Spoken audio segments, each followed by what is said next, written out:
இந்த வீக்கெண்ட் எபிசோடில் விஷ்ணுவோட கேப்டன்சியை பற்றி எல்லாருமே ரொம்ப நெகட்டிவாக சொல்லியிருப்பாங்க. அது மட்டும் இல்லாமல் பார்த்தீங்கன்னா நம்ம விஷ்ணு இருக்கார் இல்லையா, இவர் கூட நான் பூர்ணிமாவை ரொம்ப நம்பினேன், ஆனால் அவள் இப்படி முதுகுல குத்துவான்னு நான் கொஞ்சம் கூட எதிர்பார்க்கல அப்படின்னு ரொம்பவே ஃபீல் பண்ணி அழுதுகிட்டு இருந்தார்.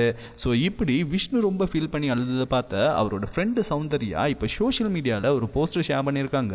அதில் அவங்க என்ன சொல்லியிருக்காங்க அப்படின்னு பார்த்தீங்கன்னா, டேய் விஷ்ணு, உனக்கு எப்போ எங்கே கஷ்டம் வந்தாலும் உனக்கு நிற்கிறதுக்கு நான் இருக்கேன் அப்படின்னு சொல்லியிருக்காங்க.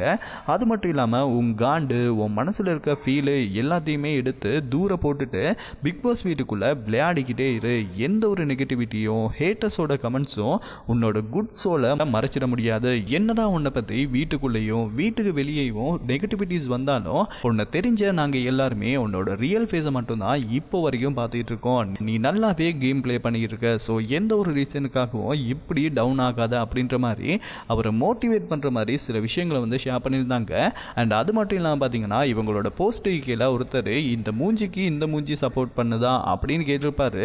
அதுக்கு சௌந்தர்யா என்ன சொல்லியிருப்பாங்க அப்படின்னு பார்த்தீங்கன்னா, ஆமாம், என் ஃப்ரெண்டுக்கு நான் தான் சப்போர்ட் பண்ணுவேன், அவனுக்கு ஒன்றுனா நான் தான் நிற்பேன் அப்படின்னு இந்த ஃப்ரெண்ட்ஸுக்கு எடுத்துக்காட்டா ஒரு ரிப்ளையை கொடுத்துருக்காங்க. அதோடு பார்த்தீங்கன்னா லாஸ்ட் வீக் ஃபுல்லாகவே விஷ்ணுவோட கேப்டன்சியில் நிறைய டவுன்ஸ் இருந்துச்சு அப்படின்னு ஹவுஸ்மேட்ஸ் எல்லாருமே இந்த வீக்கெண்ட் எபிசோடில் சொல்லியிருப்பாங்க. பத்தாததுக்கு நம்ம கமல் சார் கூட விஷ்ணுவை வச்சு செஞ்சிருப்பாரு. ஸோ இதுக்கப்புறமா பார்த்தீங்கன்னா நம்ம விஷ்ணு இருக்கார் இல்லையா, இவர் எனக்கு இங்கே இருக்கவே பிடிக்கல, நான் வீட்டுக்கு போகிறேன், தயவு செஞ்சு என்னை வெளியே அனுப்புங்க அப்படின்ற மாதிரி எல்லாம் சில விஷயங்களை சொல்லியிருப்பாரு. அதோடு பார்த்தீங்கன்னா இந்த பிக் பாஸ் தொடங்கினதுலேருந்து பல பேரை விஷ்ணு வந்து அலற விட்டுருப்பாரு. ஆனால் இப்போ அவரே அழுதுகிட்டு தான் இருக்காரு. இதில் என்ன ஸ்பெஷல் அப்படின்னு பார்த்தீங்கன்னா, நேற்று வந்து நம்ம பூர்ணிமாவும் விஷ்ணுவும் சில விஷயங்கள் பேசுவாங்க. அப்போ விஷ்ணு என்ன சொல்லுவார்னா, நான் பண்ணது ரொம்பவே தப்பு அப்படின்ற மாதிரி சொல்லியிருப்பாரு. அதுக்கு பூர்ணிமாவும் சரி பரவாயில்ல அப்படின்னு ரெண்டு பேரும் சமாதானமாகிற மாதிரி பேசியிருப்பாங்க.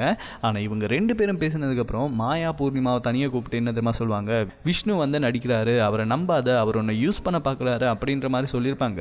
ஸோ இதை கேட்டதுக்கப்புறமா தெளிவாக இருந்த பூர்ணிமாவே கொஞ்சம் குழம்பிட்டாங்க அப்படின்னு தான் சொல்லணும். ஸோ என்னதான் மாயா இப்போ அமைதியாக இருந்தாலும் அவங்க மற்றவங்களை மேனிப்புலேட் பண்ணுறது வந்து இன்னும் அப்படியே தான் இருக்குது. ஸோ இதை பற்றி நீங்கள் என்ன நினைக்கிறீங்க அப்படின்றத மறக்காமல் கமெண்ட் பாக்ஸில் சொல்லிடுங்க.